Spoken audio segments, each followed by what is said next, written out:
Podemos sim. Gisele. Opa, está gravando, gente. Olha o aviso de privacidade aí. Vamos lá já. Primeira pergunta.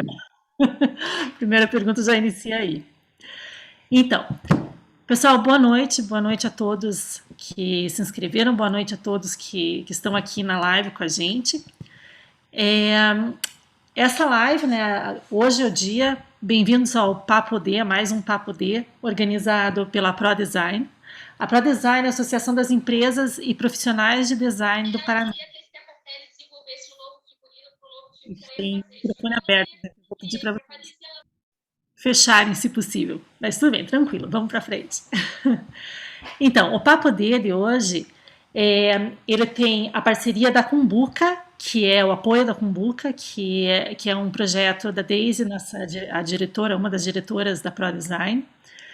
Meu nome é Gisele Raulich, eu estou como vice-presidente da ProDesign nessa gestão, junto com a Rosângela Araújo, que é a presidente.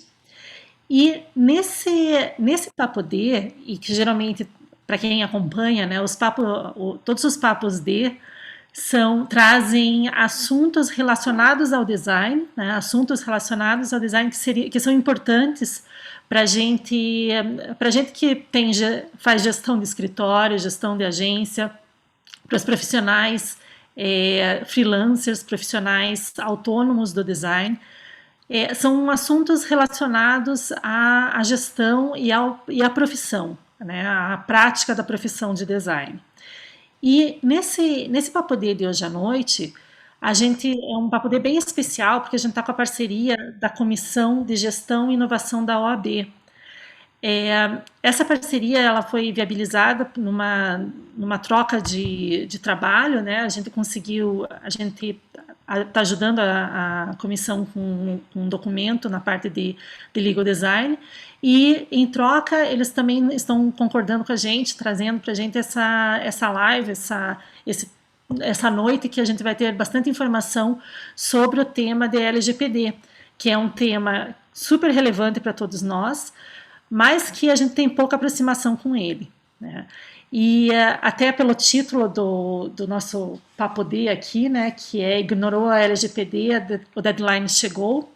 Então, é o que a gente vai conversar hoje, é que não dá mais para ignorar, né, o deadline já está chegando, deadline a gente entende, quando aparece a palavra deadline, daí a gente acorda. Então, não dá mais para postergar qualquer atitude que a gente tenha em relação a essa adequação, né? Então a gente trouxe aqui duas pessoas super qualificadas da comissão, que entendem muito bem desse assunto, para conversar com a gente. Então assim, é um momento único que a gente tem para design. A gente já agradece de antemão aqui o tempo do Rafael e da Gisele, para poderem contribuir com a gente nesse projeto, nessa parceria e nessa troca de informação. Até a Maria Eduarda perguntou ali no chat se a live ficará gravada. Nesse Papo D, a gente vai tentar um modelo um pouquinho diferente, um formato um pouquinho diferente. A gente vai iniciar com uma conversa com eles, né? Iniciar com uma explicação do que é LGPD, como que é esse prazo, o que é adequação, o que a LGPD traz de exigência para a gente, mas também o que ela traz de oportunidade, né? Vamos ver o copo meio cheio e o copo meio vazio dos dois lados, todas as possibilidades, todos os ângulos.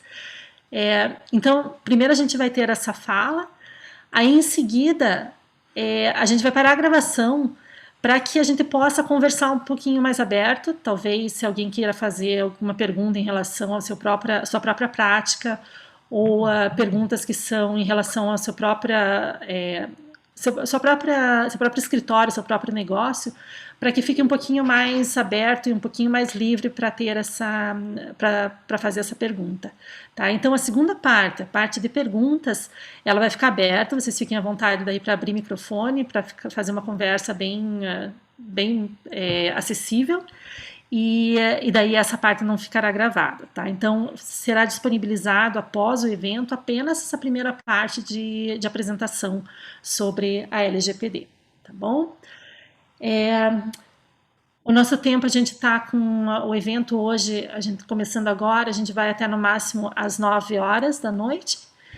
E agora, então, eu vou convidar a Gisele e o Rafael para se apresentarem para a gente e contarem um pouquinho mais sobre a Comissão de Gestão e Inovação da OAB e sobre como a questão de carreira também, a posição profissional deles e como sobre essa parceria que a gente está fazendo, né? Dar essa introdução e depois vamos entrar para conversar sobre LGPD. Gisele, Rafael, fica com vocês.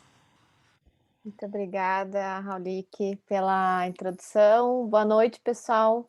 Espero que seja uma conversa bem descontraída, não seja uma coisa chata, né? Que a gente é muito vinculado à persona do advogado aqui, né? E realmente a gente quer fazer algo que seja um bate-papo e que seja bem prático para o dia a dia de vocês e também como oportunidade de trabalho, inclusive para alguns designers. A Gisele sabe o quanto a gente vem trabalhando em conjunto, tanto na parte de design de serviços quanto na parte de design gráfico. Então, tem muita coisa que pode ser aproveitada, que os advogados precisam de demandas aí, que podem, né, conectar com o que vocês fazem. Então, não só uma palestra, um encontro sobre Lei Geral de Proteção de Dados, que é essa sopa de letrinhas aí, né? A LGPD, Lei Geral de Proteção de Dados, é uma lei de 2018, e que de setembro para cá movimentou muitos segmentos que estavam adormecidos, como disse a Gi, o deadline chegou, né? Então, na verdade, todo mundo tem que se adaptar e todo mundo que trabalha com dados pessoais, né? Então, a gente trouxe um especialista aqui da Comissão de Inovação e Gestão da OAB Paraná, que vai falar sobre isso com a gente, vai conversar também com o Rafael Reis, e é assim, até um breve histórico, né? A Comissão de Inovação e Gestão, ela faz muitas ações aí relacionadas à gestão da advocacia, e aí também a gente tem feito ações de legal design, que é a integração do design thinking com, né, os problemas jurídicos, e a partir daí, tanto no design de serviços quanto na parte gráfica, a gente vem trabalhando elementos visuais, inclusive de comunicação. Então, o design também tem sido muito integrado com a questão de comunicação, transparência, clareza da mensagem, né, dos documentos jurídicos, que a gente sabe o quanto é difícil, né, às vezes interpretar um contrato, ler uma política de privacidade. Então, tudo isso também pode ser depois comentado aqui, inclusive como uma oportunidade. Tá? Então, gostaria de agradecer o convite, dizer que estamos aqui bem abertos para esse bate-papo. E antes de eu começar a fazer o contexto e até contar um pouquinho desse guideline que nós desenvolvemos em conjunto com vocês aí da ProDesign, passar para o Rafael também se apresentar. E antes de mais nada, não sou designer, sou advogada. Também não me autodenomino legal designer, como eu e a Gisele Raulique temos várias discussões a respeito disso, né? Os advogados adoram se denominar, autodenominar legal designers, e eu acho que é uma profissão relacionada a vocês, né, como designers, e a gente vem com a parte jurídica, então não é um trabalho segregado, é um trabalho multidisciplinar e que tem que ser integrado, né? Ele tem que ser desenvolvido em conjunto, tá? Então, eu queria só deixar esse parênteses. Então, eu sou advogada e tenho uma agência de inovação. Hoje já não trabalho só com advocacia, mas trabalho principalmente com a parte de inovação e design de serviços jurídicos, tá? Vou passar aqui para o Rafael Reis poder também se apresentar. Obrigado, Gi. Pessoal, boa noite. Primeiro quero agradecer imensamente o convite da ProDesign, é uma satisfação estar aqui com vocês. Muito legal, acho que a gente está tão acostumado, né, a Gi, eu acho que também um pouco, a fazer evento para o público jurídico, corporativo, e é muito bom estar num ambiente diferente também, então eu falo por mim aqui, eu tô querendo ficar bem despojado aqui com vocês hoje, porque são poucas oportunidades que a gente tem para isso. Então, fiquem à vontade, tá, pessoal, no momento das perguntas, ou mesmo agora, mandem perguntas, enfim, e a ideia é que a gente tenha uma troca aqui bem bacana. Bom, como a gente disse, eu me chamo Rafael Reis, eu sou advogado praticante na área de proteção de dados e privacidade. Na verdade, esse é um campo do direito bem específico, né? Eu sou, na verdade, atuo com outras áreas do direito digital como um todo, né? Mas a proteção de dados hoje ela tem uma relevância muito grande por conta do momento que a gente está vivendo. Como a gente disse, né, a gente está aí em meio a uma transformação do mercado por conta da vigência da Lei Geral de Proteção de Dados. A gente vai entender um pouquinho como que isso aconteceu, né? O porquê que a gente chegou agora, por que que existe Lei Geral de Proteção de Dados, por que que todo mundo fala sobre isso, por que que o cliente de vocês eventualmente está cobrando algum ponto em relação à adequação disso das próprias agências. Então, tudo isso a gente vai tentar abordar.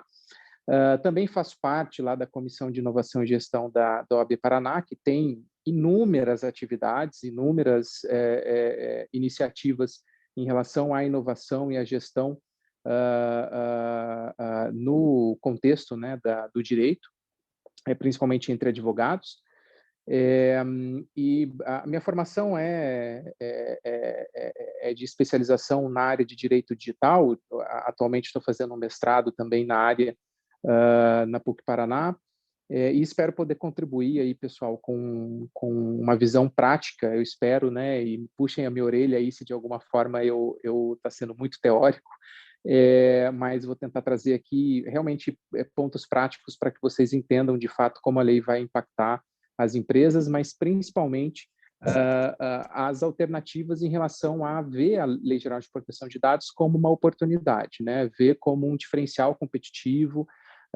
Não é uma questão só de burocracia, não é uma questão só para inglês ver, é algo que veio para pegar, é uma lei que veio para pegar, como se tivesse outra opção, né? Mas essa de fato veio porque se transformou em outros locais do mundo e também aqui no Brasil mais tardiamente em um requisito de mercado, tá?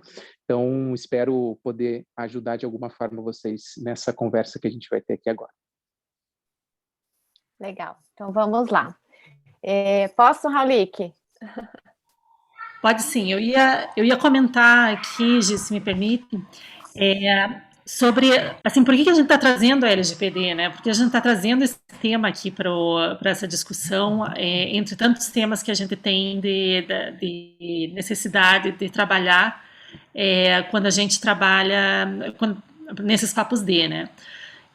Recentemente eu tive um dos contratos que eu tive que fechar, que eu estou fechando com um cliente. Eu tive um atraso mais ou menos uns 3 meses para adaptação com LGPD e agora várias mudanças de contrato, vários quesitos que a gente teve que se adaptar. Então, e já isso tem sido recorrente desde o início do ano, com vários clientes, assim como o Rafael estava dizendo, né, uma lei que realmente vai demandar uma adaptação importante da nossa parte. E quando a gente trabalha com pesquisa, que a gente trabalha com nomes de pessoas, quando a gente tem um banco de dados, tudo isso vai realmente necessitar uma atenção especial frente ao que a gente fazia antes, né? Já tinha um cuidado, já havia um cuidado com dados, mas agora isso tem que estar em contrato também e é uma exigência de mercado, né? Então por isso a gente quis trazer esse tema que tá forte. Não sei se mais pessoas aqui estão sentindo isso a partir de clientes, mas e assim como o Rafael falou também, ele está vindo tanto como necessidade da adaptação do jurídico, assim como também oportunidade de trabalho, né? Oportunidade de projetos, tá? Então, assim, por isso que a gente quis trazer esse tema para vocês assim, nesse Papo D agora esse ano, tá? Nesse mês de junho. Então, vamos lá. Gisele, quer pegar o gancho? Vamos lá, sim. Então, primeiro, assim, a relação, né, que a gente tem na questão de proteção de dados com o usuário, né? Então, essa relação, como a Gisele falou, do banco de dados, de você ter acesso à informação, de você transacionar a informação entre o cliente e o escritório de design, né? Então, como que você recebe essa informação, onde você está guardando ela, e por que é proteção de dados, né? A gente está falando de dados pessoais, dados de pessoas físicas. Então, tem todo um contexto por trás dessa lei que é justamente proteger os dados pessoais, né, das pessoas físicas, que antes a gente não tinha essa noção, né, quando a gente ia preencher uma informação no laboratório e tinha lá uma lista de itens que você ia preenchendo e trazendo essas informações, e em muitos casos nem era utilizado aquilo, né? Então, em diversos contextos, até hoje mesmo fazer um cadastro numa loja e etc.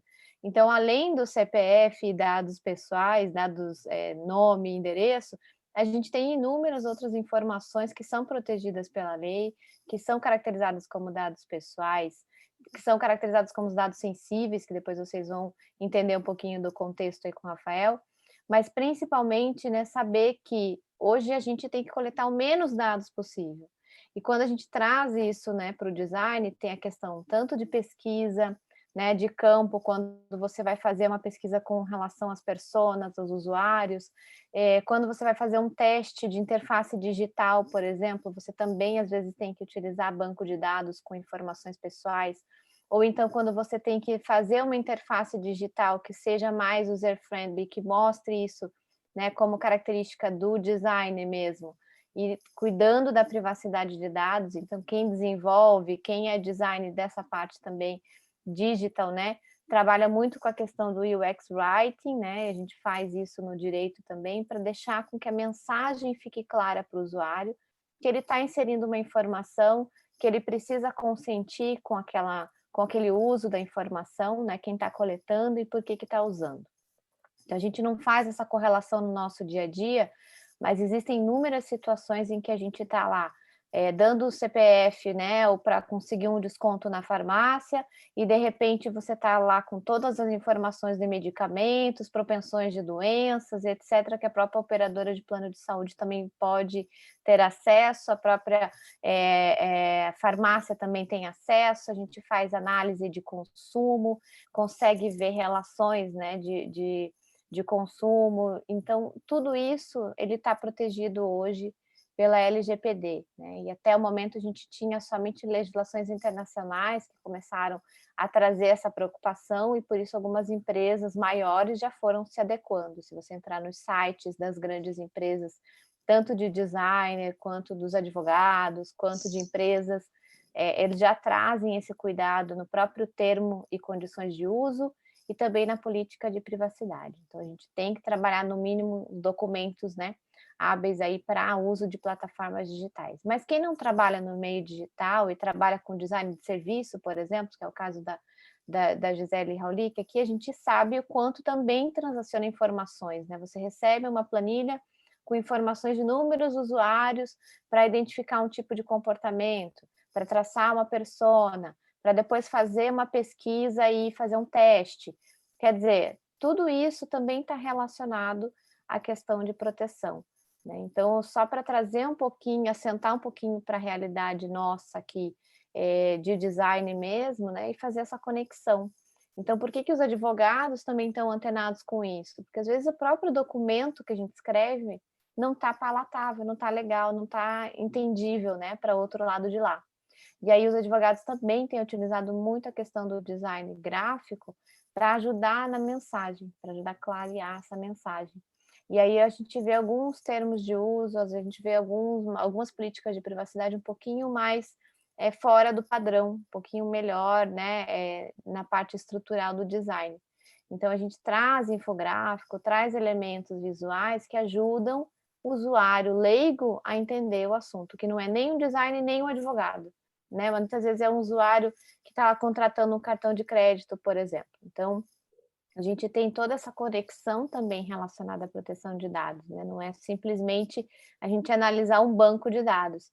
E dados também são informações que podem estar não digitais, podem estar físicas, né? Às vezes recebe um documento físico com essas informações, dados de funcionários, né? De empregados, dados médicos, quem trabalha em escola com dados médicos de alunos, né, com dados das crianças, enfim, todo o histórico escolar, tudo isso a gente pode considerar como dado pessoal, né?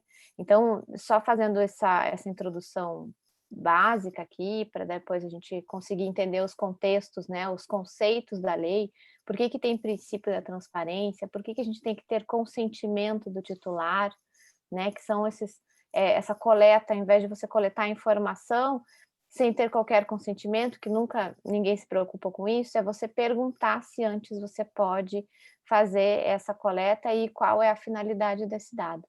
Então, esses cuidados mínimos, né, passam muito mais pelas questões éticas do que somente o que pode e o que não pode.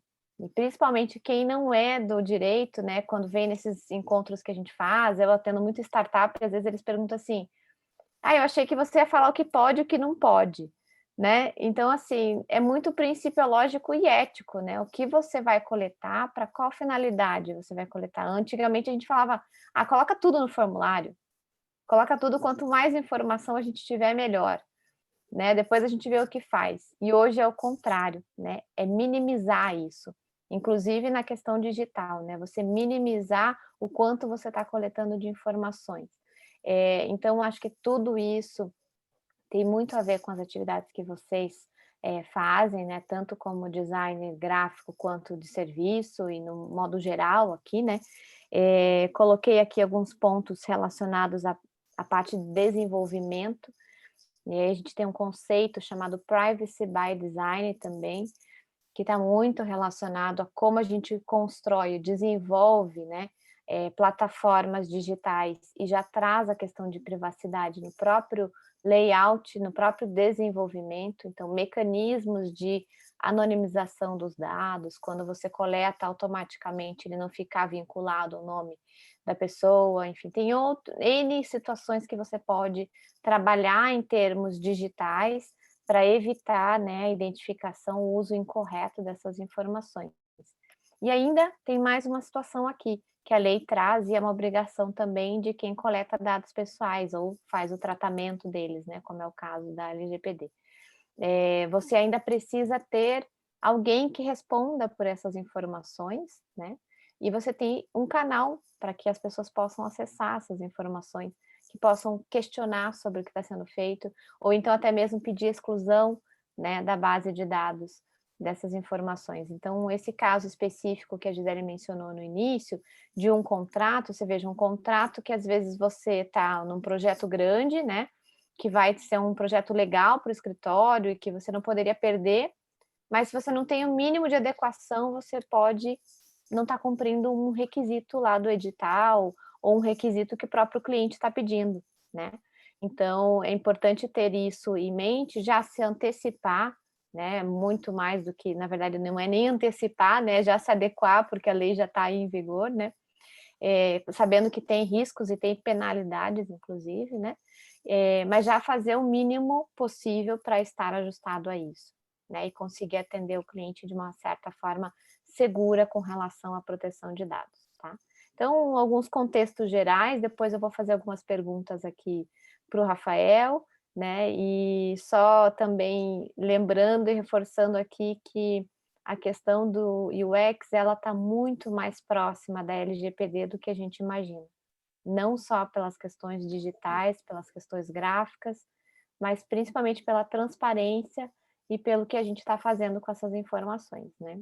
Então, se tem lá no banco de dados, né, no nosso hardware lá, o que a gente está fazendo com isso? Para onde vai essa informação? Se não precisa mais estar arquivada, se já fez o trabalho, tem um prazo para, inclusive, você excluir esses documentos, né? Então, isso tem que estar combinado no contrato, tem que ter uma cláusula específica para isso, né? Então, assim, você traz uma transparência e uma credibilidade, né, do teu serviço com o cliente que vocês estão atendendo, tá? Então, depois eu vou fazendo algumas provocações aqui e gostaria de passar aqui para o Rafael já poder contextualizar um pouquinho da lei, dos princípios, né? Quem que está sujeito a penalidades e etc. Então, Rafa, acho que é mais aí contigo, Legal. inclusive. Valeu, obrigado, Gi. Bom, pessoal, super importante essa contextualização e tentar trazer já um ponto aqui em relação, eu vou fazer um apanhado geral, um overview aí em relação à lei, os principais pontos assim que vocês não tem como eu não falar, tá? Mas se preocupem com esse tema, porque mesmo que seja uma coisa que não esteja muito no dia a dia de vocês, os contratos, todos os contratos, vocês atendem empresa, os contratos vão vir com cláusulas específicas de proteção de dados. Isso é uma coisa assim que está até ficando batido, porque é uma coisa, todos os contratos, às vezes até quando não tem operação envolvendo dados pessoais, estão vindo com alguma cláusula envolvendo a Lei Geral de Proteção de Dados. Então, é importante vocês conhecerem alguns conceitos, tá, que eu vou passar aqui para que vocês consigam, eventualmente, negociar, porque é muito perigoso você ir para uma negociação, tá, contratual, sem saber quais são as responsabilidades que vocês estão assumindo do ponto de vista de proteção de dados. A gente está falando de um tema, e quem trabalha, né, com a parte de, eventualmente, pesquisas e bancos de dados, a gente sabe que existe um certo, ainda, né, a gente está ainda passando por um momento de transformação cultural, então não são todos os profissionais, eu digo isso de qualquer área, que ainda tem uma visão, né, de respeito à proteção de dados. Não, poxa, vamos, né, conforme a finalidade, só coletar os dados pessoais necessários. Existe uma vasta parte do mercado que tem uma política completamente diferente, que é quanto mais, como a gente falou, quanto mais melhor. Ainda não tá ainda não percebeu que a gente está passando, que o risco disso é muito grande, né? E se vocês não conhecem esses conceitos, pessoal, o risco de vocês terem algum tipo de problema, né? A gente está falando de indenizações tanto na área judicial, tá? Então a gente está falando de problemas que podem acontecer por conta de uma ação individual, uma ação coletiva. Então é alguém que vai no Procon, é alguém que vai na justiça, no juizado especial, que não tem custas nenhuma e só quer eventualmente, né, tentar, vai que eu consiga alguma coisa, e isso pode afetar a empresa de vocês. E, eventualmente, se vocês não negociam bem esses contratos, essas cláusulas específicas em relação à proteção de dados, o que pode acontecer? Um exemplo que a gente vê muito: cláusulas sem limitação de responsabilidade. O que é limitação de responsabilidade? Por exemplo, vocês vão fazer um trabalho que vai custar R$20.000, tá? Se você não coloca uma cláusula limitando a responsabilidade em relação ao tratamento de dados, o que pode acontecer? Se acontecer algum problema decorrente desse trabalho que causar um dano e a empresa tiver que pagar R$100.000 de indenização, e esse dano foi você que gerou, por qualquer razão, tá? Não vamos entrar aqui em detalhes, mas vocês vazaram dado pessoal, e a empresa, por conta disso, teve que pagar R$100.000 lá para o consumidor final que foi atingido. Se não tem cláusula de limitação de responsabilidade, a empresa vai poder cobrar de vocês 100 mil. Se existe uma cláusula com limitação de responsabilidade, vocês podem limitar essa indenização ao valor do contrato. Já fica bem mais plausível, né? Ao invés de ter os R$100.000 em que vocês teriam que indenizar, você fica em R$20.000. Esses são pontos, é claro, é sempre bom contar com uma assessoria jurídica, mas são pontos que a gente vê no dia a dia as empresas na ansiedade de fechar contratos, a gente sabe que isso é natural, né? Com grandes empresas que eventualmente não têm muito poder de negociação, aceita qualquer coisa que está ali, mas não tem ideia do risco que está correndo. E quando a gente fala sobre dados pessoais, o risco pessoal de acontecer alguma coisa é muito grande. É muito grande porque a gente sabe, né, que eventualmente essas operações são muito fluídas, eventualmente as pessoas que estão trabalhando conosco também não têm ideia em relação à importância do assunto. Então, só reforçando aqui também, né, como as duas Gis já comentaram essa contextualização, eu trago agora esse viés mesmo de importância por conta da repercussão financeira negativa que isso pode trazer se a gente não se atentar em relação a isso. Mas vamos lá, o que é, resumidamente, a Lei Geral de Proteção de Dados? É basicamente uma lei que visa regular o ambiente de tratamento de dados, regular todas as operações que existem no Brasil que utilizam dados pessoais. Tá? O que são dados pessoais? Qualquer dado relacionado à pessoa física, pessoa natural. Ah, Rafael, se eu estou fazendo então um trabalho com pessoas jurídicas, eu não preciso me preocupar? A famosa resposta de advogado: depende, né? Se você está trabalhando com MEI, se você está trabalhando com uma EIRELI, são empresas que dentro da razão social está o nome do sócio. Então, nesses casos, você também teria que se preocupar, né? Mas vamos dizer que seja só o caso de empresas aí, sociedades, enfim, limitadas, ou companhias, enfim, teoricamente vocês não precisariam, a lei não se aplicaria a este contexto, tá? Mas vamos lá, não são, a Gi trouxe alguns exemplos ali do que são dados pessoais, né? CPF, nome, identificadores ali diretos, né? O RG, um e-mail, um endereço completo, um telefone celular, uma placa de carro, são dados que são muito fáceis da gente entender que são enquadrados como dados pessoais. Por quê? Porque eles identificam uma pessoa instantaneamente, né? Agora, a lei não se aplica só a esses casos, ela se aplica também aos dados pessoais identificáveis. E aí pode ter uma repercussão diferente também no dia a dia de vocês. Porque muitas vezes, quando a gente está trabalhando, né, com ciência de dados, enfim, a gente não precisa ter todas as informações sobre uma pessoa para eventualmente identificar alguém. É o caso dos cookies, por exemplo, né? Mas eu gosto de utilizar um outro exemplo aqui que fica bem mais prático. Quando a gente, né, antes desse inferno de pandemia que a gente está vivendo, a gente fazia eventos presenciais, era uma atividade bem bacana a gente fazer uma operação de tratamento de dados com uma plateia, né? Então, só exemplificando aqui para vocês entenderem, o que é um dado pessoal que não é aquele que me identifica diretamente. É eu chegar para uma plateia e perguntar, olha, quem daqui é do sexo masculino? Metade da plateia vai levantar a mão. Quem daqui é do sexo masculino e tem como profissão design? Restringiu ainda mais. Eu vou fazendo o funil, né, de tratamento de dados, esse filtro que eu estou colocando. Quem daqui é do sexo masculino, é design e nasceu no ano de 1990? E daí, eventualmente, uma pessoa só levanta a mão.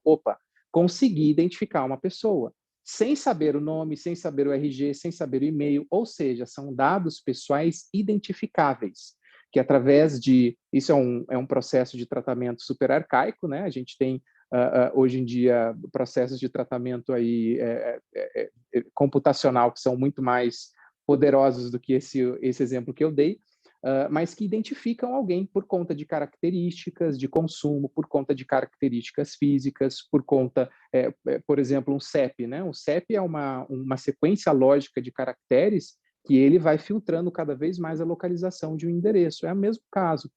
Então, a Lei Geral de Proteção de Dados, ela é importante porque ela tem uma amplitude muito grande. A quem ela se aplica? A todas as pessoas, jurídicas ou não, que realizem tratamento de dados, com dados pessoais. E aqui, pessoal, a gente está falando de empresa, a gente está falando de profissional liberal, a gente está falando de todo mundo, tá? Pessoa física, não precisa nem ter lá o MEI, enfim, né, o profissional liberal que está formalizado. Se você está fazendo um freelance e sequer tem uma empresa constituída, ali se aplica a você também, né? Se você está fazendo isso com viés comercial, com uma atividade econômica, né, desenvolvendo uma atividade econômica, você vai estar sujeito às regras, aplicações, princípios e penalidades da Lei Geral de Proteção de Dados, né? Rafael, quando que a lei não se aplica? Em alguns contextos específicos, né? Contextos relacionados, por exemplo, à imprensa, à atividade acadêmica, à atividade de pesquisa, questões eminentemente particulares, então, para uso pessoal. Então, se eu estou fazendo uma operação de tratamento e todo mundo faz isso o tempo todo, né? Se eu estou pesquisando alguém no Facebook, estou pesquisando alguém em alguma rede social, estou colocando ali um número de telefone no Google para ver quem que me ligou. A gente não se dá conta, mas isso são tratamentos de dados, só que são tratamento de dados para fins particulares, pessoais sem algum viés econômico. Você colocou o viés econômico nessa mesma atividade de tratamento, você está sujeito à Lei Geral de Proteção de Dados. Por isso que ela é tão ampla, tá? Tratar dados, o que é? Tratar dados é todas as operações de um ciclo de vida dos dados, né? Então, desde você coletar o dado pessoal, processar, eventualmente só consultar o dado pessoal, eliminar o dado pessoal, transferir, seja nacionalmente ou internacionalmente, são todos exemplos de processamento ou de tratamento de dados pessoais, tá? A lei estabelece uma diferença bem importante, e aqui eu peço uma especial atenção, em relação ao que é dado pessoal comum e o que é dado pessoal sensível. Então, a gente já sabe que a lei se aplica a praticamente todo mundo que está utilizando dado pessoal para fins econômicos, né? Agora, ela diferencia algumas categorias, ou melhor, duas categorias de dados pessoais em nível de criticidade. Os dados pessoais comuns são aqueles dados que a lei estabelece como padrão, são aqueles dados que a Lei Geral de Proteção de Dados estabelece alguns requisitos, né? Então, para qualquer operação de tratamento, você tem que cumprir com alguns requisitos. A Gi deu um exemplo que é o consentimento, tá? Mas existem outras possibilidades além do consentimento, que a gente já vai ver, que inclusive são a maioria hoje em dia, tá? Uma coisa que a gente percebeu, e até um dado que eu trago para vocês, na União Europeia, a gente já tem lá a GDPR, alguns de vocês talvez já tenham ouvido falar, e é uma legislação que a Lei Geral de Proteção de Dados acabou se inspirando bastante nela, mas lá, como já tem mais tempo, né, que a lei está em vigor, a lei está em vigor desde 2018, foi aprovada em 2016, ficou 2 anos ali, um período para as empresas se adaptarem, entrou em vigor em 2018, então temos 3 anos aí de legislação em vigor lá na Europa, e o que aconteceu? Antes da vigência da lei lá, mais de 70% das operações de tratamento utilizavam o consentimento como base legal prioritária. Como base legal, quando eu digo, pessoal, é a opção que a lei me dá para eu realizar o tratamento de dados. É a hipótese. Pensem em caixinhas, né? Eu preciso tratar um dado. A lei me dá caixinhas onde eu posso definir qual que é a hipótese legal que eu vou utilizar para poder tratar esse dado. Existe critério para isso, tá? Para estabelecer esse critério, é um viés um pouco jurídico, mas eu vou explicar para vocês.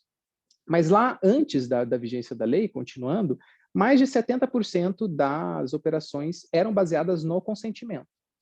Quando veio a GDPR, que é o Regulamento Geral de Proteção de Dados da União Europeia, inverteu. Menos de 5%, na verdade, menos de 7%, 5 a 7%, não lembro exatamente o número, das operações hoje em dia utilizam o consentimento lá. Por quê? Porque é uma base legal extremamente complicada de você utilizar. E eu vou adentrar em detalhes já para vocês, tá? Então, a Lei Geral de Proteção de Dados, voltando ali o que a gente estava falando, ela estabelece os dados pessoais comuns, que tem são 10 bases legais para os dados pessoais comuns, que são o nosso nome, CPF, endereço, são dados pessoais que são considerados menos críticos pela legislação, tá? Telefone, e-mail, placa de carro, todos os dados identificadores como CNH, CPF, RG, todos esses são considerados dados pessoais comuns. Dados bancários são dados pessoais comuns, a lei não estabelece como dado pessoal sensível, tá?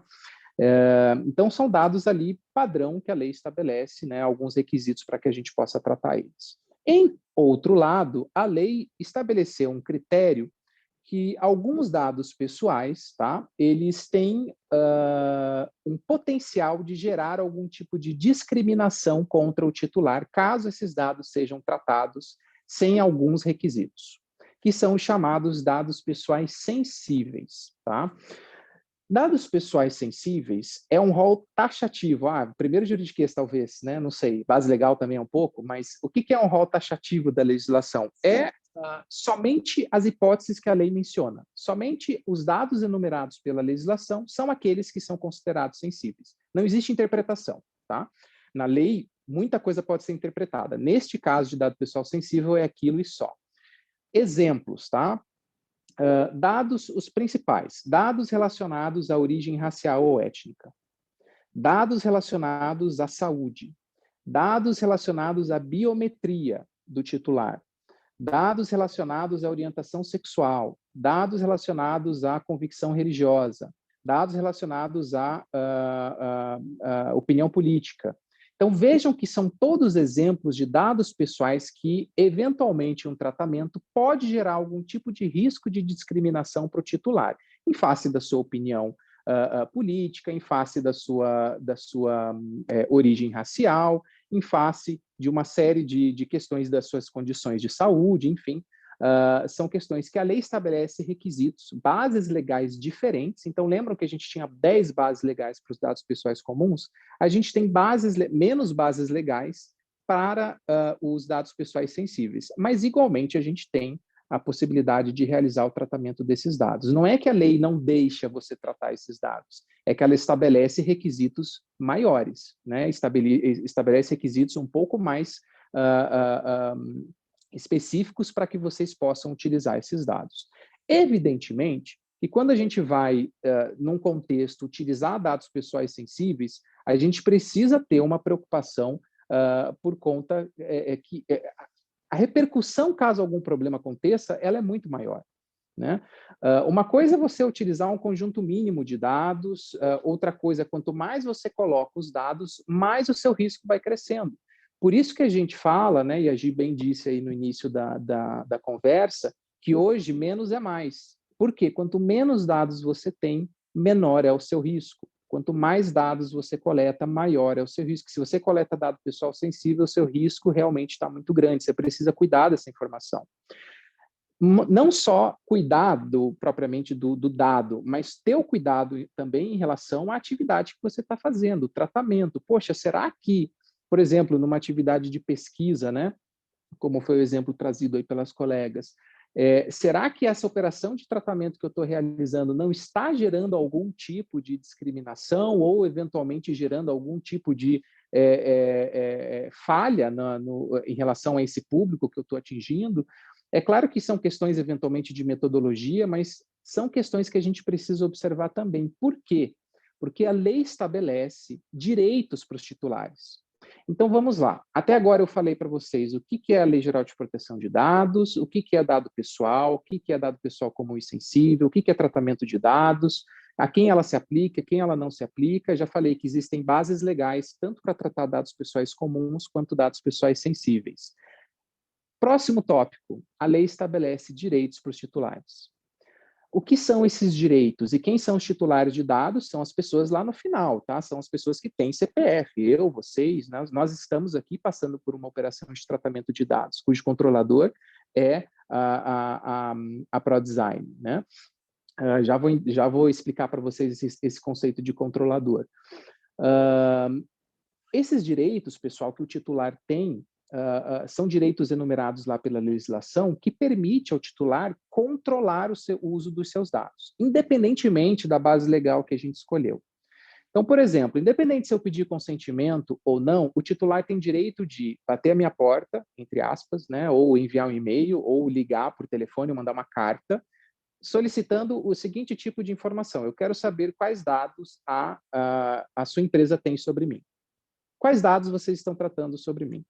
E vocês têm 15 dias para responder. Prazo legal, pessoal. Tem que responder em 15 dias, senão já está ali descumprindo a legislação. Existem outros diversos direitos, não dá para a gente passar por todos, tá? Mas outro muito comentado é o direito de eliminação. Em alguns casos, atenção, em alguns casos, as pessoas têm o direito de solicitar a exclusão, a eliminação completa dos dados pessoais. Não são todos, é exceção. Por quê? Somente quando a gente utilizar a base legal do consentimento. Por isso que o consentimento é cada vez menos utilizado, porque também existem outras bases legais mais apropriadas para a maioria das situações, tá? Mas um caso clássico de consentimento é para você tem ali um formulário, utilizando ali o RD Station, né? Tem lá a landing page, né?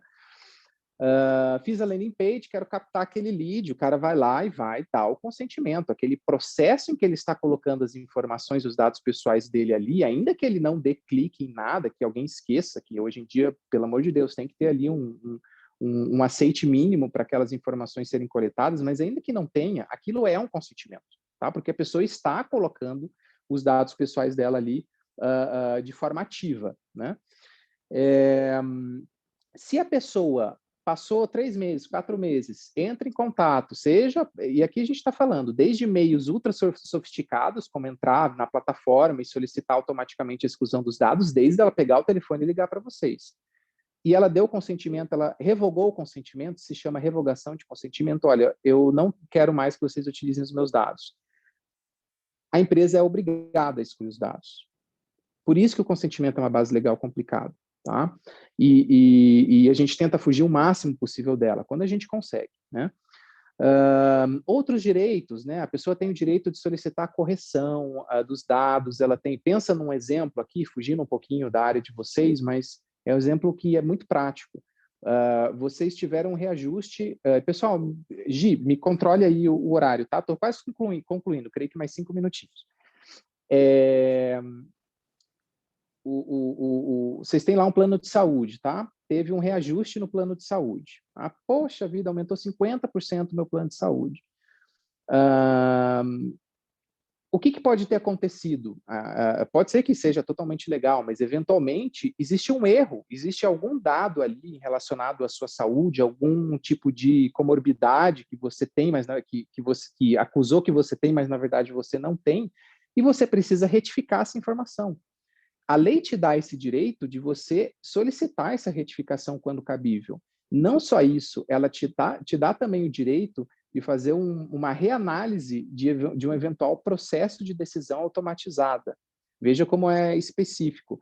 Se é um sistema que está medindo, por exemplo, qual que vai ser o meu grau, né, de reajuste do plano de saúde, ou qual é a minha possibilidade aqui de empréstimo numa instituição financeira, tudo isso normalmente são sistemas com decisão automatizada, são sistemas que calculam isso de forma automática, baseado no seu histórico, baseado em dado pessoal, tá? Você tem o direito, hoje, muita gente não sabe disso, mas vocês têm o direito de solicitar uma revisão, se vocês não concordarem. O problema é que a revisão, no Brasil, ela pode ser feita pela máquina de novo, o que não faz sentido nenhum. Foi retirado de última hora isso da legislação, lobby gigantesco das instituições bancárias. Na Europa, é uma pessoa natural que tem que fazer essa revisão. Então, ela tem que pegar todo o arquivinho da pessoa e falar, não, agora eu tenho que justificar isso daqui, é completamente diferente. Mas veja, é um direito, querendo ou não, de solicitar essa revisão. Então, direito de portabilidade, que já ocorre hoje, né, muito tanto dos planos de saúde, quanto nas telefonias, enfim, de migrar, enfim, são questões também que são já previstas pela Lei Geral de Proteção de Dados. Então, esses são os direitos, né, que a Lei Geral de Proteção de Dados estabelece para os titulares. A LGPD, até aqui a gente está vendo, né, esse overview, ela estabelece também princípios. A gente já falou do princípio da transparência, e bem rapidamente, tem outros 2 princípios que vocês têm que entender, além da transparência, que tudo que vocês estão fazendo com dado pessoal tem que ser transparente para o titular. Ele tem que entender, ele tem que saber. E o que é ser transparente? É colocar um termo de uso com 50 páginas? Não, é utilizar design. Por isso que a gente fala para vocês que isso daqui é uma oportunidade também para a área de design, né? Porque o direito sozinho não dá conta. E a própria, por exemplo, o GDPR, a própria Lei Geral de Proteção de Dados traz como recomendação, não é uma obrigação, uma recomendação, a utilização de ícones, a utilização de infográficos, a utilização de elementos visuais que facilitem a compreensão do titular em relação à comunicação que a gente pretende passar naquele documento. Estamos a pequenos passos tentando chegar nesse caminho, né, de eventualmente ter termos de uso e políticas mais amigáveis ao usuário. Veja, por exemplo, eu não aceitei ainda, então todo dia aparece lá a maldita nova política de privacidade do WhatsApp, né? Não sei quem aí já aceitou, mas é um exemplo de uso de legal design. Aquilo ali é eles tentando converter informações jurídicas que são extremamente importantes para eles, que podem causar um problema gigantesco em termos de regulamentação, né? Porque existe uma série de discussões em relação a esse compartilhamento de dados entre o WhatsApp e o Facebook, e eles estão ali tentando, de forma mais amigável, tentando respeitar a legislação o máximo possível, utilizando ícones, utilizando uma série de recursos ali visuais. É um exemplo muito prático disso. Quem tem bala na agulha consegue fazer isso muito bem, né? Que é o caso do Facebook. Mas a gente tem que tentar expandir isso o máximo possível. Isso é uma boa oportunidade para a área de design, tá? Mas daí essa parte de legal design é com a colega aí, Gisele. Bom, pessoal, estava falando dos princípios, né? Além do princípio da transparência, né, que a gente pode atingir ele utilizando essas ferramentas visuais, a gente tem o princípio da necessidade e da finalidade. Resumidamente, os dois estão bem conectados. Eu só posso tratar um dado se eu tiver uma finalidade específica para ele. Rafael, mas olha, talvez daqui 2 anos eu vá utilizar esse dado pessoal. Não importa, tem que ser uma finalidade atual. Hoje, para que você precisa? Eu não consigo justificar a finalidade, então você não pode tratar esse dado.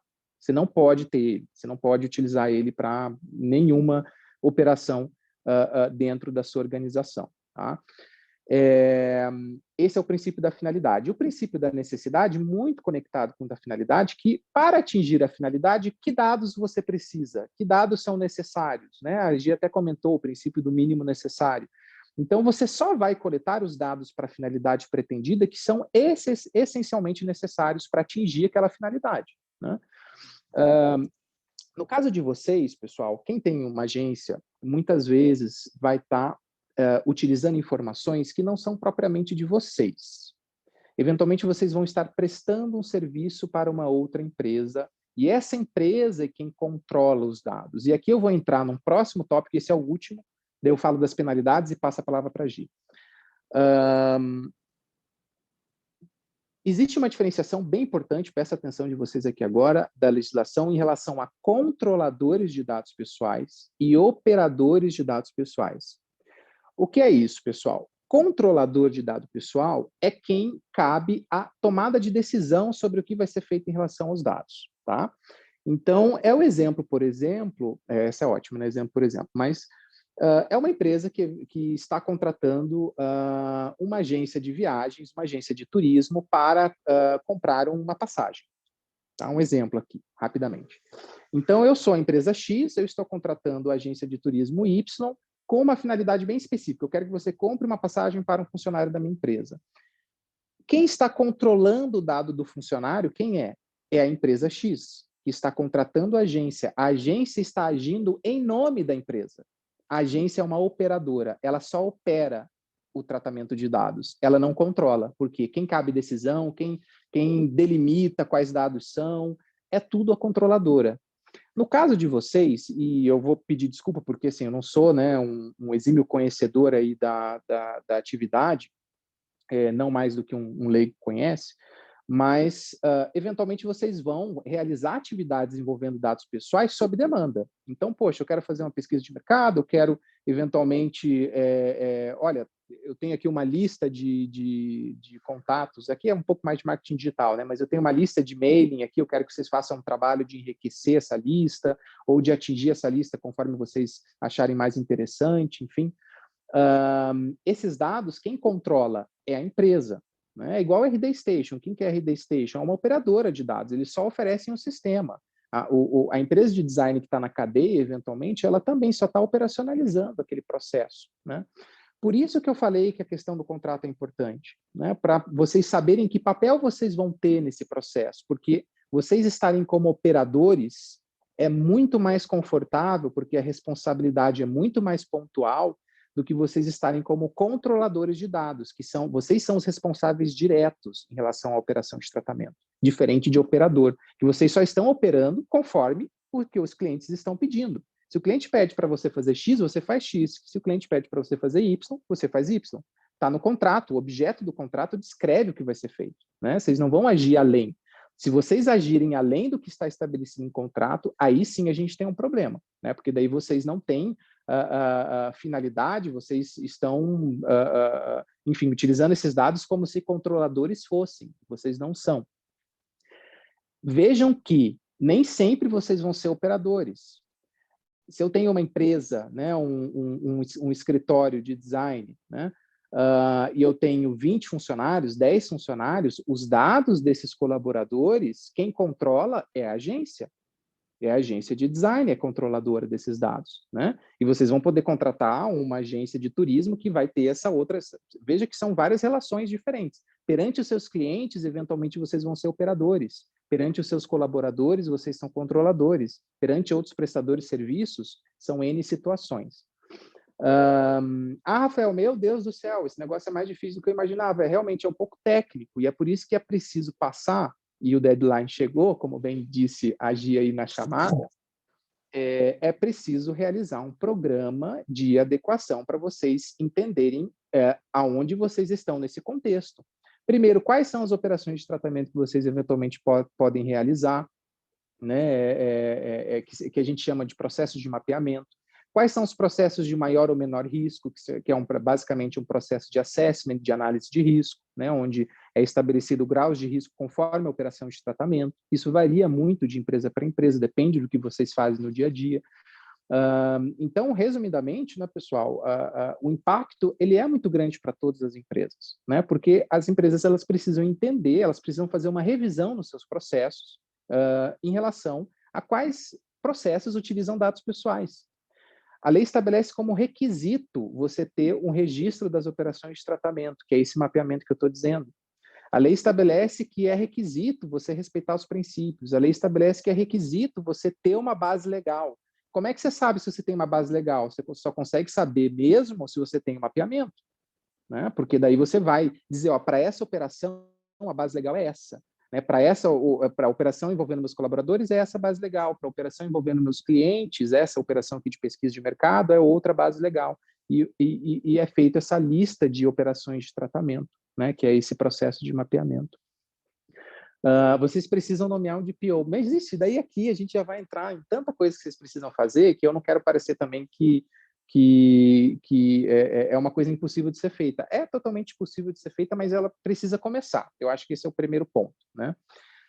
Se eu não fizer nada, Rafael, o que acontece? Bom, acontece que, como a gente já disse, vocês poderão ter problemas com o viés judicial, jurídico, judicial no sentido de processos judiciais. Então, eventualmente, um titular que se eventualmente se sinta ofendido em relação a alguma operação de tratamento pode entrar no judiciário solicitando algum tipo de indenização. E é muito inseguro você ficar à mercê disso, porque a gente não sabe ainda como o judiciário vai encarar. Né? O judiciário ele é muito instável, ele não entende muito bem a lei ainda, então tudo pode acontecer nesse contexto. Litígios envolvendo contratos, isso é uma coisa importante também.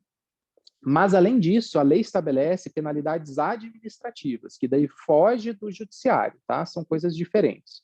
Uma coisa é o judiciário, que é um poder ali independente, que julga processos, né, que uma pessoa, empresas podem ir lá e como você já conhece. Acontece que a lei criou também uma autoridade. Como existe a Anatel, como existe a ANAC, como existe a Anvisa, existe agora uma autoridade que ela é responsável por fiscalizar a aplicação da Lei Geral de Proteção de Dados em todo o território nacional. Essa autoridade se chama Autoridade Nacional de Proteção de Dados, ANPD. Vocês vão ouvir falar bastante sobre ela. Essa autoridade nacional, ela tem também a responsabilidade de aplicar, de promover fiscalizações, iniciar processos administrativos, atenção, não são judiciais, processos administrativos, então ela própria faz a averiguação se houve ou não desrespeito à lei, e ela pode aplicar penalidades, que vão desde uma advertência até multa, são multas pesadas, que podem atingir até 2% do faturamento, 50 milhões de reais, mas enfim. Eu nem gosto de dar muita atenção para a questão financeira, porque para mim a principal penalidade, a pior que poderia acontecer, não é nem essa, é a publicidade. Vocês terem um desgaste de imagem que, a depender, pode fechar a empresa, né? Veja, o Banco Original, um tempo atrás, o Banco Original sobreviveu, mas eles tiveram um escândalo envolvendo vazamento de dados gigantesco. A própria Serasa aí, né, está super mal vista por conta de não foi comprovado ainda, tá? Mas fortes indícios que partiu da Serasa aquele vazamento de milhões lá de CPFs. Então, são questões que afetam. E veja, não necessariamente a empresa de vocês vai ter a imagem, mas o cliente de vocês, e automaticamente vocês serão aí também penalizados por conta desse problema, né? Então, é basicamente isso, pessoal. Existem essas penalidades, mas eu não gosto de focar nisso, porque até a autoridade nacional, num primeiro momento, ela vai ter um viés muito mais orientativo, tá? Ela está regulamentando a lei, está muito no início. Se eu fosse para falar para vocês, o principal risco hoje é judicial.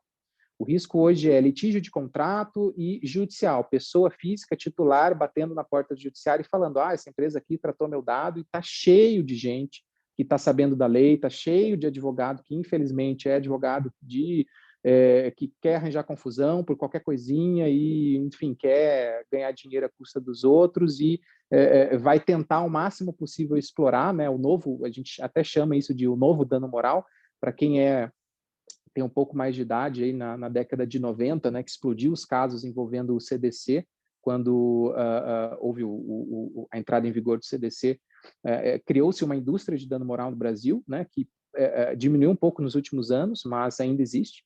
Então, a gente tem essa perspectiva de, eventualmente, retomar essa indústria do dano moral por conta da Lei Geral de Proteção de Dados, então eu me preocuparia principalmente por conta disso. Mas, se fosse para falar para vocês, me preocuparia ainda mais em poder falar para os nossos clientes se eu estou adequado, poder falar para os nossos clientes eu me preocupo com os dados pessoais que são controlados por você. Isso sim gera um diferencial competitivo importante, que vai colocar vocês na frente de muita gente que não sabe a mínima sobre esse assunto, não tem a mínima noção da importância disso que a gente está falando, tá? É isso, pessoal. Muito legal, Rafael. Realmente, o pessoal que está aqui, né, escutando e aprendendo um pouquinho sobre, já consegue ter algum cuidado adicional aí com relação a essa questão de transacionar dados e etc. Tem várias perguntas aqui que eu né, já vinha pensando também em como esclarecer para o pessoal, mas também acho que é importante deixar aberto para quem quiser já começar, né, de fazer as perguntas. Eu só vou deixar aqui um pontinho para você nos esclarecer um pouquinho sobre a questão do armazenamento do dado, né? Então, onde arquiva, geralmente você tem um espaço onde arquiva os dados, né, um espaço na nuvem. Esse espaço ele pode ser considerado seguro. Quanto tempo eu tenho essa informação lá? Eu posso ficar com esse backup por quanto tempo? Se eu precisar excluir esse dado? Então, essa questão é muito do dia a dia mesmo, né? A gente sempre recebe projetos, informações, e como que a gente vai arquivando isso? Geralmente é no OneDrive, né? Um Google Drive. E aí, como que faz, né, Rafa? Então, se você quiser começar a aquecer por aí, eu acho que a gente já pode também provocando o pessoal para ir fazendo algumas perguntas, né? Eu já recebi algumas aqui, mas daí depois vamos começar assim. Beleza. Puxa, essa é uma pergunta bem difícil, porque é muito caso a caso, tá? Essas ferramentas de mercado, Google Drive, OneDrive da Microsoft, né, o pacote 365 da Microsoft, ou indo um pouquinho mais, uma aplicação aí mais profissional, que é o caso dos servidores da Amazon AWS, ou o próprio Azure da Microsoft, que são para aplicações mais específicas. Todas são ferramentas, em termos de infraestrutura de segurança da informação, muito seguras. Tá? Normalmente, a falha está na ponta de cá, está na pessoa, né? Seja por conta de uma senha fraca, seja por conta de um computador ali que está sujeito a um phishing, que são aquelas tentativas, né, de golpe em que você coloca uma isca, né, por isso que se chama phishing, e tenta pescar ali uma pessoa. Olha, tem aqui um boleto para vocês, você clica lá, entra um software espião. Clique aqui e faça teste do Covid online. Exatamente. E daí aquilo ali começa a verificar tudo que você está digitando no teclado, eventualmente suas senhas, enfim. E, eventualmente, isso pode gerar algum tipo de repercussão, mesmo que você utilize esses softwares dessas empresas renomadas aí de mercado. Então, eu creio que o principal cuidado que a gente tem que ter são aqueles cuidados mínimos relacionados à segurança da informação, e aqui isso não é nem questão de requisito de lei, tá? Isso é questão de segurança mesmo, que são, primeiro passo, pessoal, senha forte, né, com caracteres especiais, isso é padrão hoje, tem que ter. Dupla autenticação com 2 fatores, isso daí hoje em dia é muito fácil você procurar essa informação, as empresas estão já com áreas de ajuda para demonstrar como que isso é feito, e todos esses casos que eu demonstrei aqui tem, né? Dupla autenticação, a gente ouve falar muito de WhatsApp, mas todos esses têm, para que você, caso alguém tente acessar ali, você precise validar num número de celular ou via telefone, enfim. Mas falando, se eu fosse entrar por quanto tempo eu posso armazenar, por quanto tempo eu posso manter essa informação, isso daí é uma questão muito variada, porque falando aqui bem objetivamente, eu posso manter a informação dentro de casa enquanto eu tiver uma base legal que me autorize. Tá? A resposta técnica é essa. Agora, qual base legal? Daí vai depender do caso concreto. Vai depender do caso ali específico que a gente está vendo. Porque, eventualmente, no ciclo de vida dos dados, essa base legal pode mudar. Vou dar um exemplo que vai ficar bem claro. Vocês tiveram acesso a uma base de dados por conta... Por exemplo, tá? Eu vou fazer mala direta. E, por algum motivo, vai ser a agência que vai cuidar de todo esse processo aí de nomes da mala direta. Não sei se isso é uma atividade propriamente das agências de design ou se fica com a gráfica, acho que depende, né? Varia. Mas tenho lá 50 mil nomes de mala direta que vai ser feito lá na gráfica digital, né? Com dados variáveis. Mas esses dados vão ser transferidos para a sua agência. Né, por algum motivo, e você, a agência, foi responsabilizada por fazer a contratação da gráfica, isso acontece o tempo todo.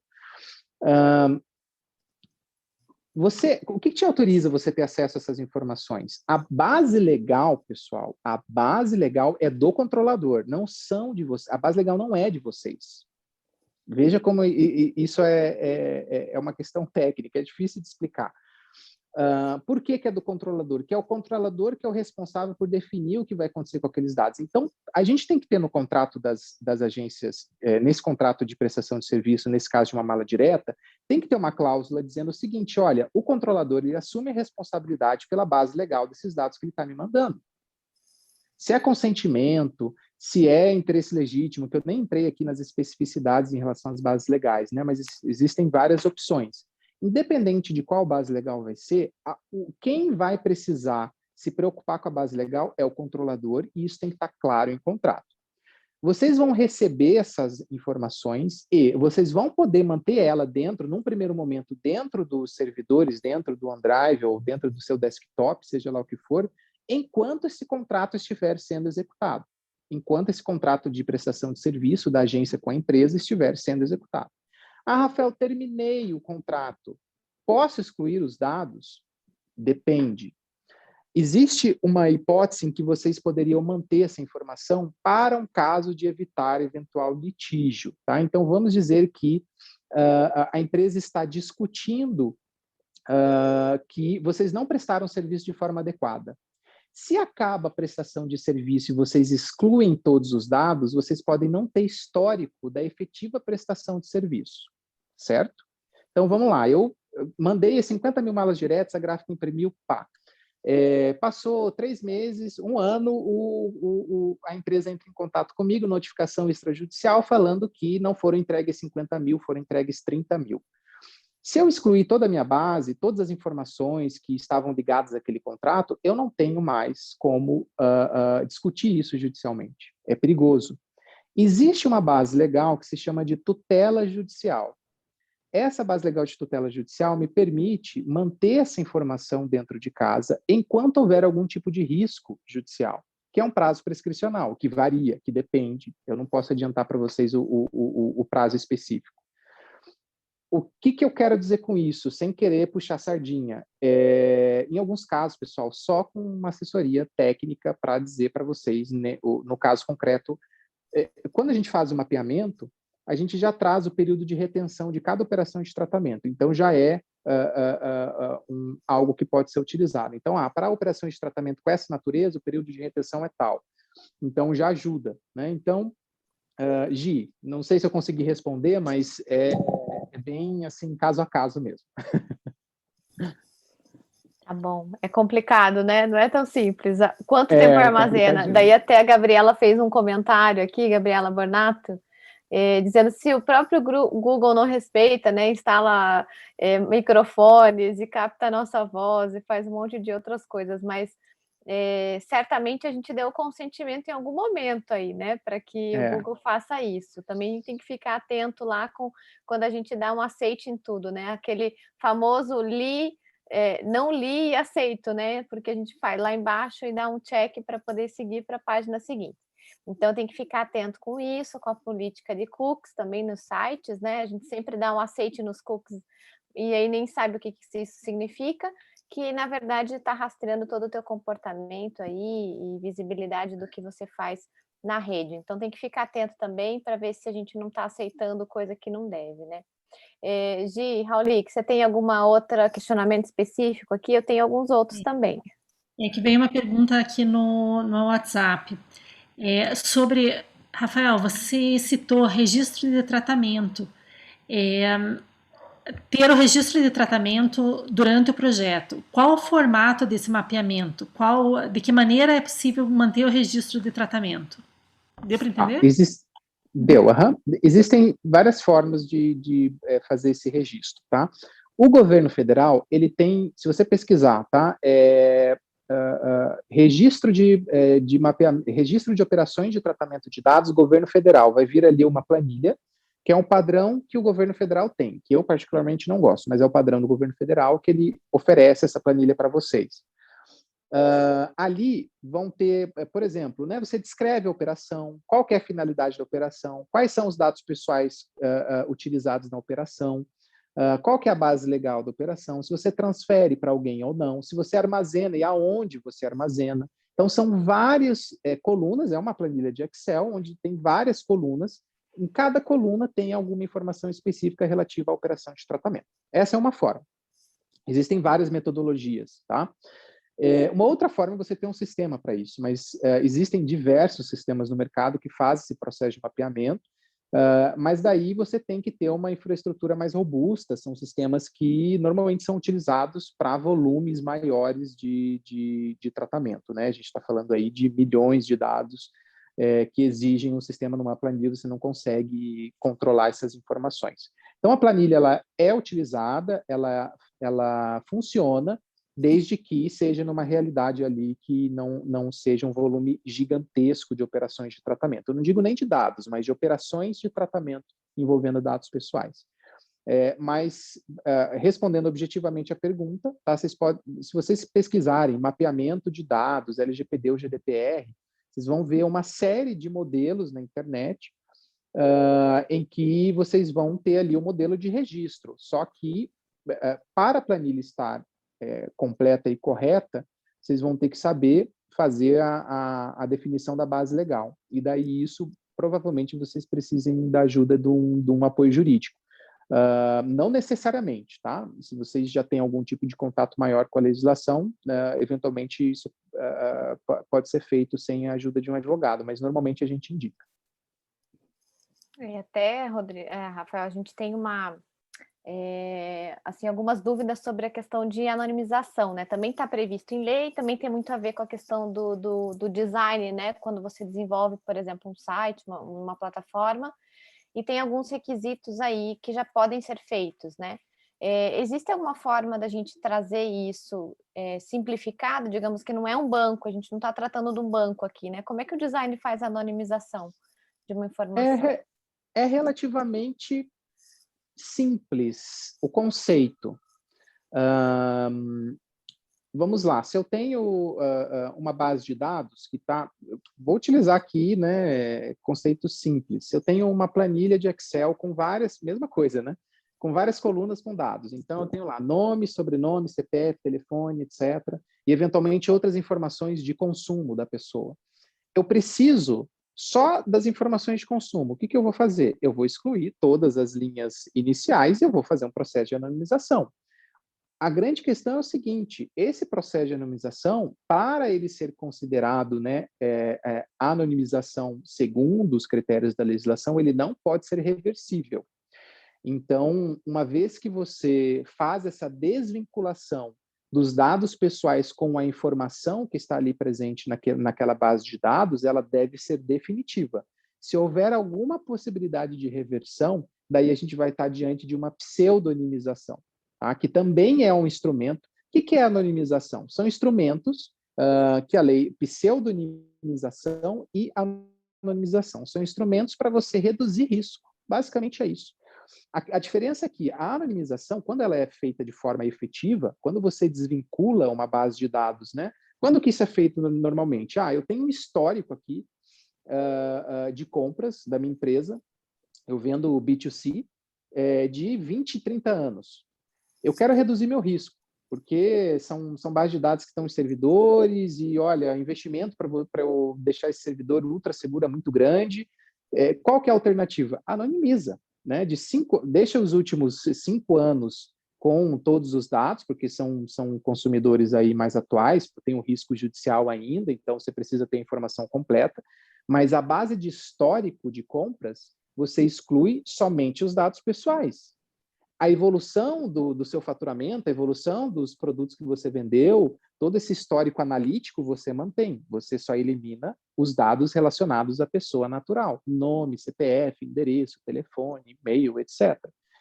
E nisso você reduz de forma drástica o seu risco. Por quê?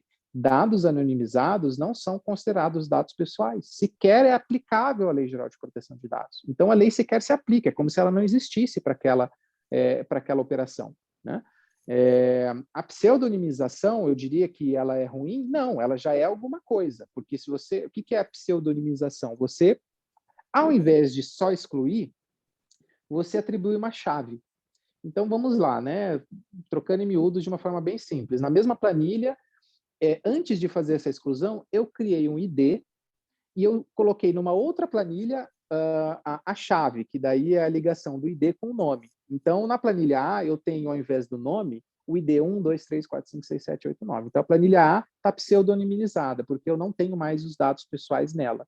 Agora, se eu pegar a planilha B, que vai estar guardada em outro lugar, as 7 chaves, eu vou ter a possibilidade de reverter, né, de consultar, eventualmente, essa planilha para saber, o ID 7 é referente ao Rafael. É um instrumento também de redução de risco, né? Mas, nesse caso, ainda é aplicável a Lei Geral de Proteção de Dados, porque pode ocorrer esse processo de reversão. Gi, alguma dúvida por aí? Tem mais uma aqui no grupo. Como dialogar com a ANPD e onde encontrar mais detalhes da legislação que entrará em vigor?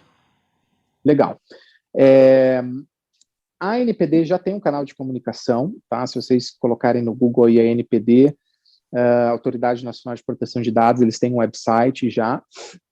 Diálogo com a ANPD. Eles ainda estão se estruturando, mas, por exemplo, eles já têm um canal para vocês fazerem, reportarem, por exemplo, um incidente com dados pessoais. Então, vamos dizer que a sua empresa teve um incidente em que vazou dados pessoais.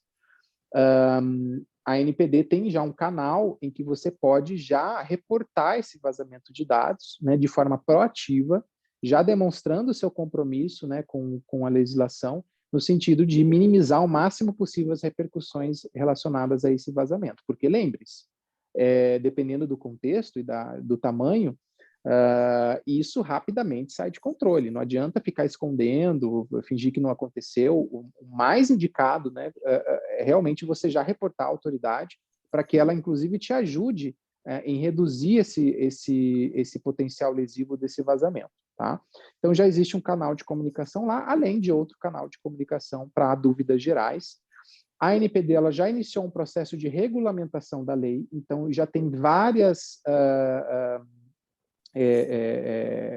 perguntas e respostas, FAQs, documentos ali que ajudam a entender a legislação, inclusive de modo de como que a ANPD está interpretando a Lei Geral de Proteção de Dados, então como que ela está vendo a Lei Geral de Proteção de Dados, então isso é super útil, porque nos dá uma segurança em relação a como a gente tem que entender o que está sendo prescrito ali pela lei, né? É diferente você ler a lei e você ter um documento ali que de forma cursiva, descritiva, vai te dizendo o que exatamente você tem que fazer, então isso é muito bom, mas ainda no momento muito inicial, tá, pessoal? Não tem ainda muita informação relacionada a isso, mas conforme o tempo passa, cada vez mais. A ANPD está fazendo uma série de consultas públicas, com especialistas, também com o público em geral.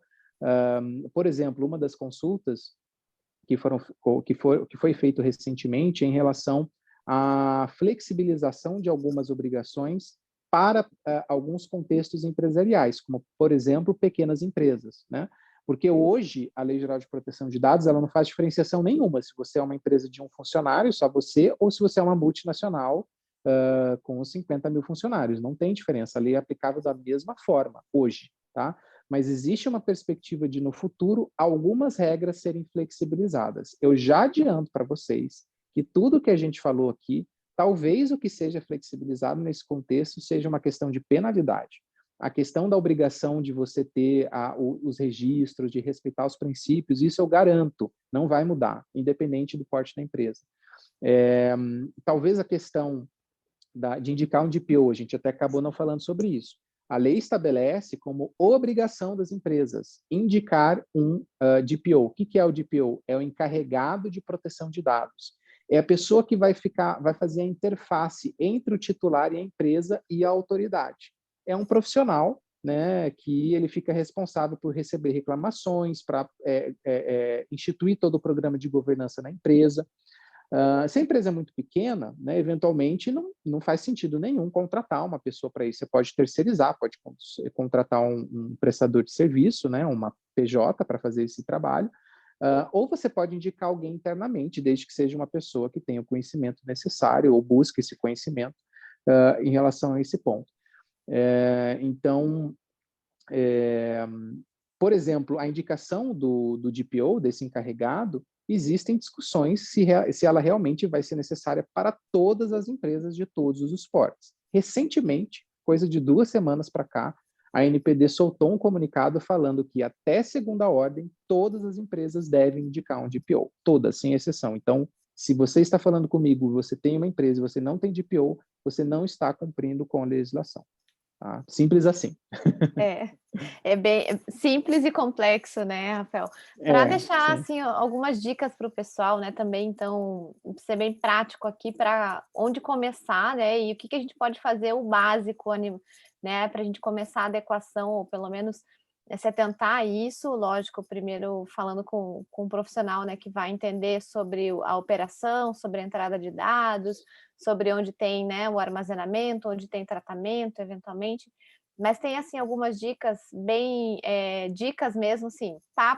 O que dá para fazer? Vamos lá. Primeiro ponto. Vocês precisam ter um canal específico de contato com o titular, porque ele tem direitos. Então, vocês têm que ter, na página do site da agência, um canal de comunicação específico para esse assunto. Né? Se a sua agência já tem ali uma área de política de privacidade, normalmente a gente indica deixar junto. Então, um canal de comunicação para que, caso alguém queira fazer alguma solicitação, ela vá diretamente para esse canal. Por quê? Porque se você deixa em aberto, isso pode chegar em qualquer lugar e você pode perder um prazo importante. Né? Por exemplo, esses 15 dias que eu mencionei lá do acesso aos dados. Outra dica importante, né, que até a Gi já comentou, vocês precisam, né, ter alguns instrumentos que são essenciais para qualquer tipo de empresa em relação a essa questão de dados pessoais, que é uma política de privacidade para o site de vocês, isso tem que ter requisito, e a questão da indicação do DPO. Tá? Rafael, tem que indicar? Tem que indicar, pessoal. Mesmo que seja uma pessoa de dentro aí da casa, tem que indicar, porque isso é uma questão até que pode dificultar a contratação com outras empresas. Como que você inicia esse processo dentro da empresa? É muita coisa para fazer, é realmente muita coisa. Você cria um comitê, você não precisa sair contratando consultoria, não estou falando para vocês fazerem isso. Criem um comitê, né, de algumas pessoas-chave aí da agência. Então, uma pessoa da criação, uma pessoa do financeiro, uma pessoa do recursos humanos, uma pessoa, enfim, né, conforme a estrutura hierárquica organizacional aí da agência, o que fazer mais sentido para vocês, e comecem a estudar os impactos, a entender o que está acontecendo, a fazer grupos de estudo, grupos de trabalho para, eventualmente, dimensionar o impacto que isso vai gerar dentro da organização de vocês. Né? Feito esse comitê, daí eu diria que os próximos passos talvez exijam um pouco mais, claro, talvez algum apoio técnico, mas o próximo passo seria iniciar um processo de mapeamento. Não tem como fugir disso, né? Que é você listar, né, conforme essas planilhas que foi perguntado aqui, que tem disponíveis aí alguns modelos, mas você listar quais são as operações que você utiliza dados pessoais. Se a gente for ver, é algo relativamente simples. É você chegar para todo mundo que está na sua organização, conforme os procedimentos que tem aí nas agências, quais dados pessoais elas utilizam e para quê. Então, eu chego lá no Recursos Humanos, olha, eu quero saber as suas atividades aí, né? O comitê, alguma pessoa do comitê indicada pode fazer esse trabalho. Poxa, eu coleto dado para fazer contratação, eu coleto dado para fazer, quando eu contrato, o contrato de trabalho. Na área, por exemplo, de compras, eu coleto eventualmente um dado para fazer um contrato aqui de compra e venda. Na área operacional ali de atendimento a clientes, tem que entender quais são os contratos que podem acontecer que utilizam dados pessoais de outras empresas para listar isso no mapeamento também. Então, o mapeamento é uma atividade que é o início de qualquer processo de adequação à proteção de dados. Não tem como fugir dele, porque todo o resto depende dele. Então, a atribuição de bases legais depende do mapeamento. Você, eventualmente, por exemplo, se alguém tiver direito de excluir o dado, eventualmente você só vai conseguir localizar esse dado se você tiver esse mapeamento já pronto, senão você sequer consegue localizar, né, dependendo do tamanho da organização.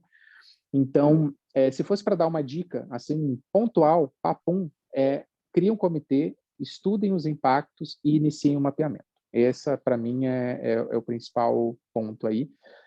E para vocês não correrem um risco demasiado por não terem iniciado esse processo de adequação ainda, que é aquele parecer ser, né? Não basta só ser, gente, tem que parecer ser também.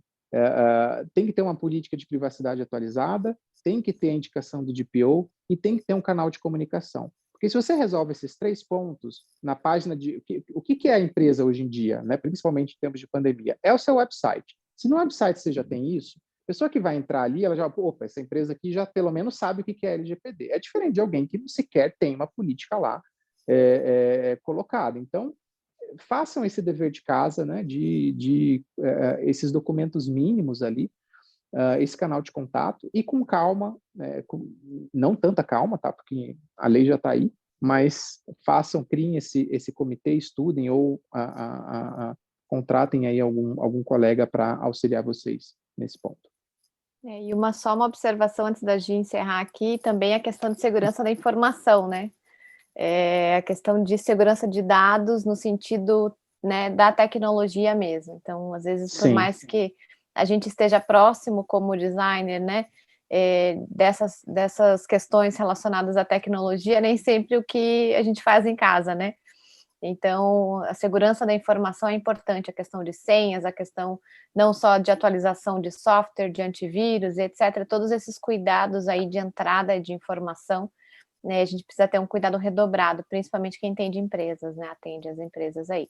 Então, não precisa ter ISO, não precisa ter tanta coisa sofisticada, mas a gente tem que ter um mínimo de segurança aí. Gi? Exatamente. Tá joia, muito obrigada, Rafael, muito obrigada, Gisele. Eu acho que, assim, levantou bastante itens que a gente tem que atentar, né? A gente, no dia a dia do escritório, no dia a dia da gestão, a gente acaba deixando passar, né? Então, acaba não priorizando, porque tem tantas outras prioridades, principalmente para empresas pequenas. A maioria das empresas de design do Paraná e do Brasil são pequenas, são tipicamente pequenas. Então, acho que o comitê que você comentou ali, eu acho que já vai dar a empresa inteira em algumas. É o sócio, né? Mas, logicamente, a gente tem que dar essa priorização. E essas últimas dicas que vocês passaram também super boas, porque depois de tanta informação, assim, ótimo, por onde a gente começa, né? Então tá bem claro onde que a gente pode iniciar. Bem, eu deixo o agradecimento aqui para a Deise pelo apoio aí com o Luca, que deu apoio para a produção desse evento, e agradeço a parceria com a comissão da OAB, e eu deixo aberto para outras possibilidades de parceria aí. Estamos juntos para a gente conseguir talvez aumentar ainda mais ainda a qualificação profissional dos escritórios, né? Isso é super importante. Como eu falei, os escritórios são tão pequenos, é muito difícil a contratação de uma consultoria própria, até para adequação, até para pequenos itens, né? E então, para uma profissionalização e para estar bem adequado mesmo, para conseguir bons contratos, é super importante a gente ter esse apoio, e a associação está aqui, a ProDesign está aqui para ajudar nisso, tá? Então, eu agradeço o tempo de vocês, agradeço a todo mundo que ficou aqui na audiência, para todo mundo que daí depois vai assistir ainda esse vídeo. A gente vai ver se faz um recorte ali para valorizar quem estava aqui presencialmente nesse tempo, e o recorte das pessoas que mandaram as perguntas em privado também, né, respeitando já a privacidade, a transparência, a autonomia e tudo que a gente pode. Muito obrigada, então, gente. Fiquem à vontade para compartilhar o link assim que a gente colocar no YouTube. A gente manda um aviso também no grupo da Pro. E fiquem à vontade para compartilhar esses princípios para a gente adequar os escritórios. Obrigada, gente. Um abraço e boa noite para vocês. Obrigada, boa noite. Obrigado aí pelo convite. Obrigada, Rafael.